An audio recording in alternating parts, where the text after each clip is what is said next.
Yeah, I don't think we can say Todd is exactly dearly departed. He's sort of not exactly arrived, except there.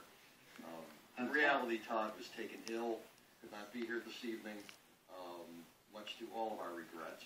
But Todd will, I've got Todd on the cell phone, and he will be happy to answer questions. He thinks he may have Lyme disease. Nice. He's happy to be here. Well, this is going to be a brief-ish, sneaking up behind me, going to be a brief-ish Q&A because we're going to need to vacate the hall in a shorter amount. Okay, we got a little bit of time. But we're going to finish this up with a little something special because I haven't seen Teller in quite a few years, so we need to finish it up with a little something special. I should tell you a little bit about the background of this show, if you don't know. Around 1929, we were moving into an era of entertainment in which old theaters that were legitimate theaters were being turned into movie houses. And magicians, who had been among the kingpins of entertainment up until about 1930, were getting less and less and less work. So, and simultaneously there was one technical development, which is that luminous paint had become practical. Now put all those together in the minds of somebody who's kind of a desperately cheesy magician, and you have the beginning of what was called the American Ghost Show, or the Midnight Spook Show. And the idea was that a magician would come to a theater owner and say, if you let me have your theater at midnight on Saturday night, when your staff is still there, but you're no longer running movies, I will find a way to sell out the house to teenagers. And what he did to provide this show was he provided a magic show in which usually he took his dumb props and painted them all up with skeletons and did a somewhat grisly magic show, but then he always ended it with a blackout. And in the blackout, he would tell people that they were being showered with grave worms and throw spaghetti at them, or that they were being covered with spiders and throw popcorn all over them. But most of all, he would say, there are hands that will reach out in the darkness and grab you.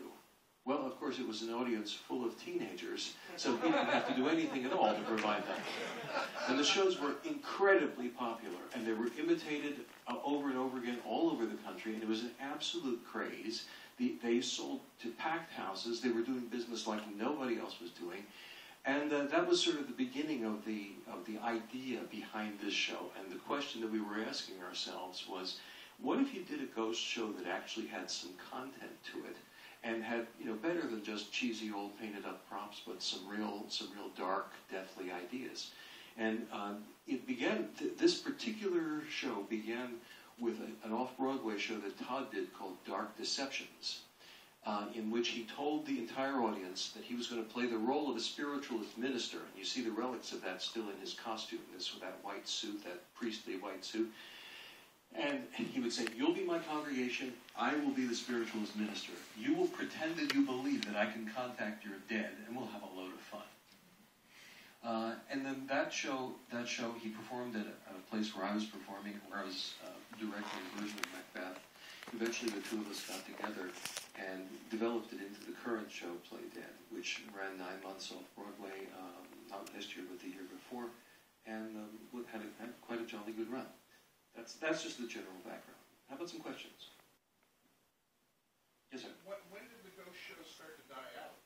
In the 1960s and 70s, and I think it was a combination of things. Theaters were no longer had stages, and the idea, we were just getting into a level of special effects, supernatural horror that the ghost show really couldn't compete with. Although still being in a darkened room.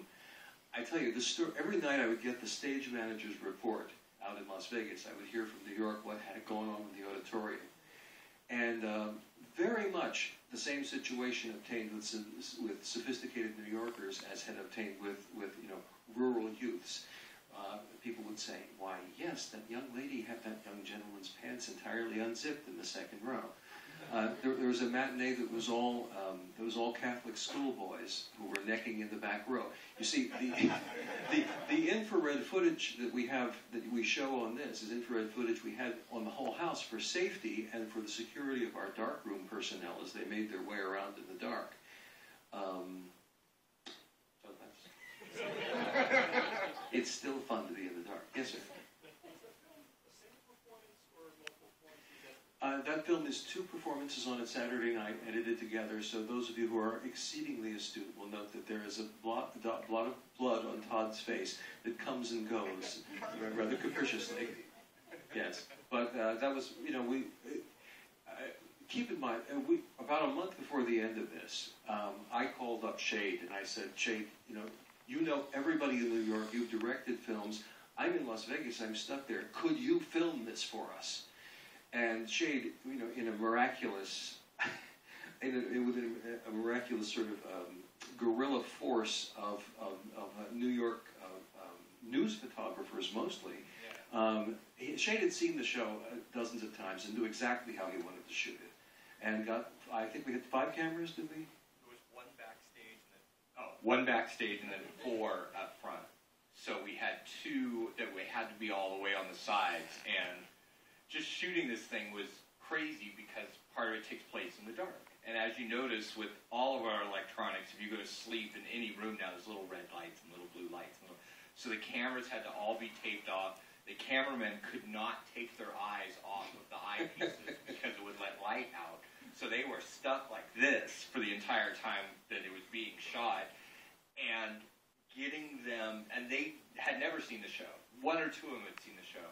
So those, where Todd just magically shows up with the flashlight, that was just, trying to do it. So, I mean, it was, everything would get captured, this and that. And I'm really happy that worked out so well. I mean, there was a close-up on them in 1 bit, so both of that worked out. But shooting in the dark, it's not as easy. Not as easy as it looks.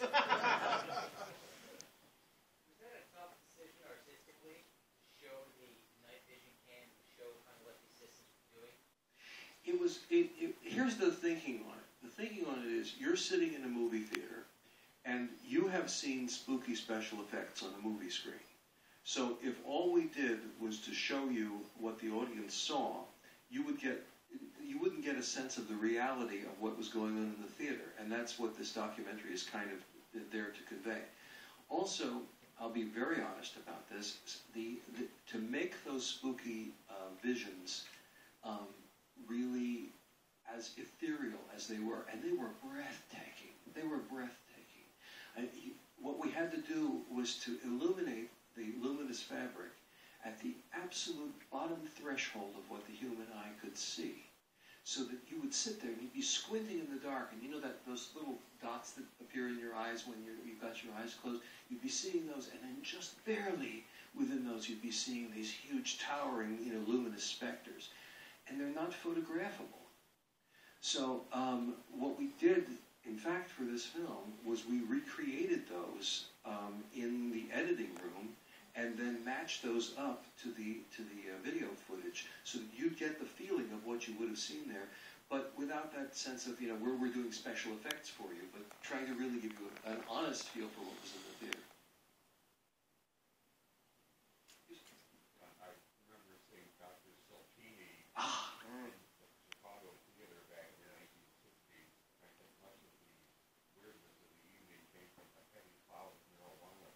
But I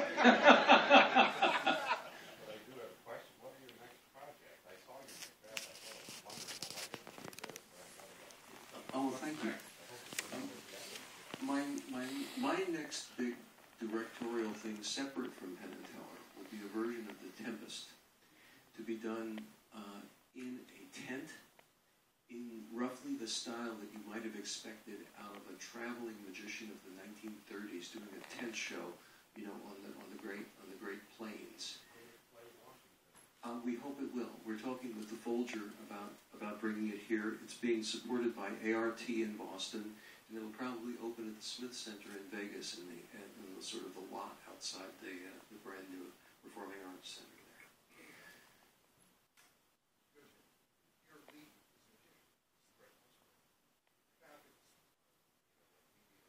here's the reason he says the lead is a magician in The Tempest, and that's what I think The Tempest about is the question of what would it take to make someone who had devoted his life to magic want to give that up?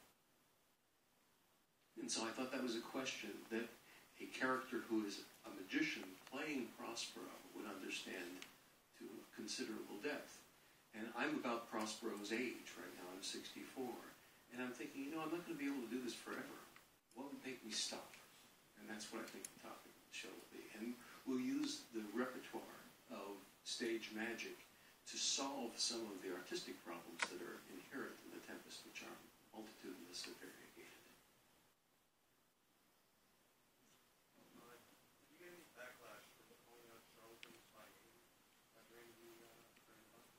No, they're used to it. Charlatans are used to being called out by me. We found that one article, too, where someone actually came forward, a John Edwards-type guy has come forward just this year, and he said, yeah, it was all fake, and here's how I did it, and he fully... Of course, people don't want to hear that. They want to hear that their little doggy is waiting for them in 82 years when they get there, too. But, a couple people have actually come out. And I think that most of the time that people just don't want to know that that's happening. They really want to believe that all this stuff is happening.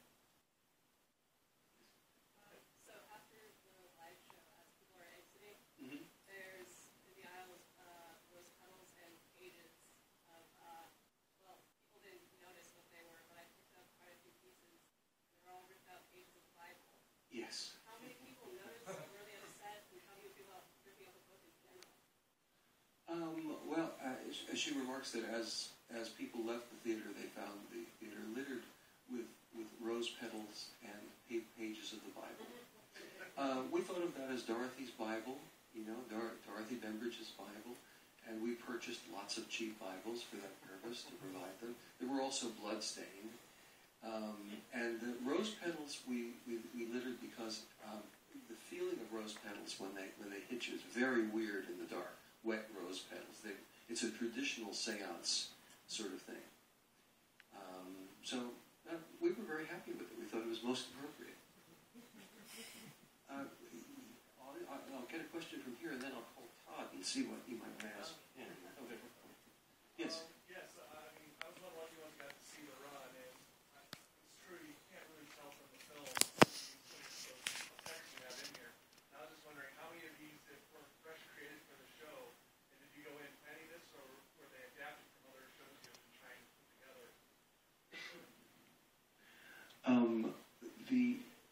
Most of the effects in the show were original for this show. Some of them. Todd, you might want to say hello to the audience. They seem to enjoy your work. Yeah.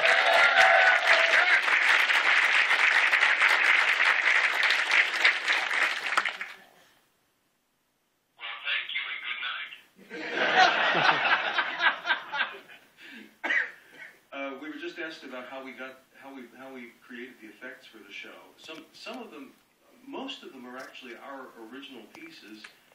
Were there any that I guess you could say the readings, the psychic readings, are certainly based on what's actually being done in modern mediums. Anything else you can think of you'd like to talk about on that?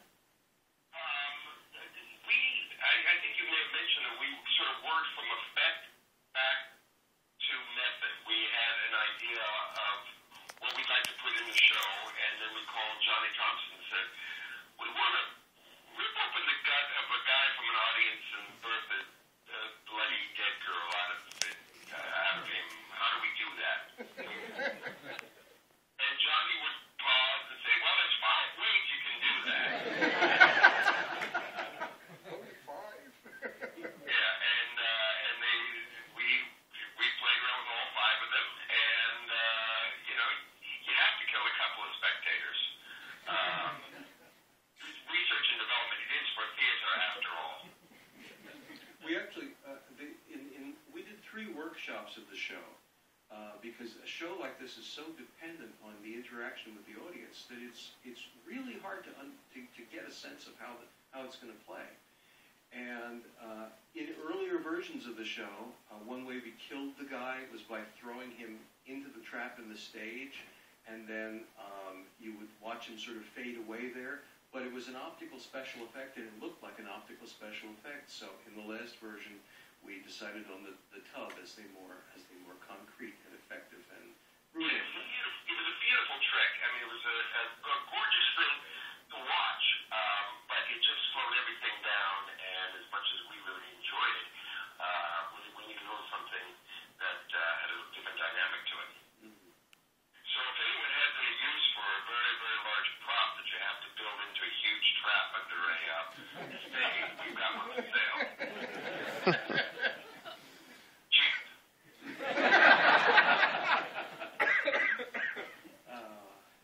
So I would just like to say, to quote my good friend Samuel Clemens, the rumors of my death have been greatly exaggerated. I am surviving here. I'm sorry I'm not there this evening, but I really didn't want to look at you people anyway. So it's much better this way. Well, thanks a lot, Todd. You should go back to your bed of pain. And I will. It's exactly what I'm dealing with here. But to live and fight another day. good night. All right. Good night, Todd. Good night.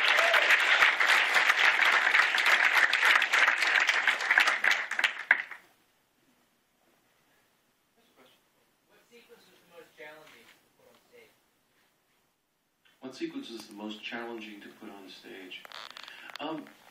The story that Todd tells about Juan is true. In the third workshop we did of the show was kind of all put together. The second workshop that we did of the show was put together, and we did the ash trick, the one where the person's name appears in ashes. And there was this trim, gray-haired guy, exactly the way Todd describes. And Todd revealed the name of the guy's dead mother. And this guy, all of a sudden, just sort of sank to his feet and began weeping and sort of clutching Todd's knees. And it was an electrifying moment in the theater, absolutely electrifying, because we all knew we had done a bad thing. We had really hurt this guy. And Todd knew it too. And it was, no one expected this. Everyone thought it was, it's a funny, spooky amusement show.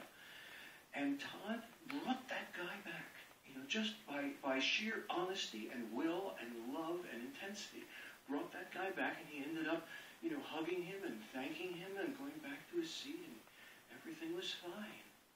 And at the end of that show, Todd and I were just, we were knocked on our asses. At about 2 o'clock in the morning, I got an email from Todd saying, I knew the material we were dealing with in this show was strong. I did not know it was nuclear. And we really, truly were about to take the show and reconfigure it so that we wouldn't deal with any real death. And then Johnny Thompson, our magic guy, who is also, he's one of my oldest friends, and he's 78, and he said, guys, you're doing a creepy show. You need the show to be creepy. This is the real subject of the show. You have to invade them. You have to make them take it seriously. And so we were then presented with this conundrum of how do you do this horrible deed to members of the audience and still keep it ultimately tasteful and ultimately honest. That was the hardest thing to deal with in the show. And you can see the balancing act that Todd is doing there, where he's just going, okay, forgive me, and forgive me comes over and over in the show, because that's what we're trying to say there. Yeah, we got time for one more question. Yes. Any plans to mount the show, the live show again? Yes, there are several things that are in motion. The Geffen Studio Theater in Los Angeles would like to do the show if we could make it work financially. The Illuminato Festival in Montreal, in Toronto, wants to do 3 days of it in June. And we have a producer in London who is very interested in mounting it, but we have yet to find a British star to be in it. He's convinced that the show will not sell in Britain with Todd Robbins because he's unknown to them. hard finding somebody who can eat a light bulb every night. So. Well, no, that's a serious question. Do we have time for one more thing or not? Are we need to clear the theater? One more question. No, not a question, but Oh, we have time for one more thing. Yes. oh, we do. Yeah. Okay. All right. I mentioned earlier that I hadn't seen Teller in a number of years, and so I went shopping today. And of course, because of the special man that Teller is, you have to do special shopping. Now, in the process of that shopping, for which Teller is going to be seeking a willing or maybe even slightly unwilling volunteer, he's going to be seeking a volunteer to, oh, the bag is dead, to take part in an act that Kiakan Cruz, Teller reminded me earlier this evening, brought over to this country in the late 1800s. And it involves just this apple for the sake of mounting, but otherwise it involves 100 steel needles and 6 feet of thread. Ladies and gentlemen, it is the East Indian Needle Mystery.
Shade Rupe and Teller. Yeah. Teller and Shade will sign an autograph. James got the victory title out there. We've got another show in about 15 minutes. Come in tomorrow night. Shade's got a short that we're showing before the midnight show called T is for Trick. And you can't miss it. And right after Jennifer Lynch's film, which I know you all will be here for that as well. Thank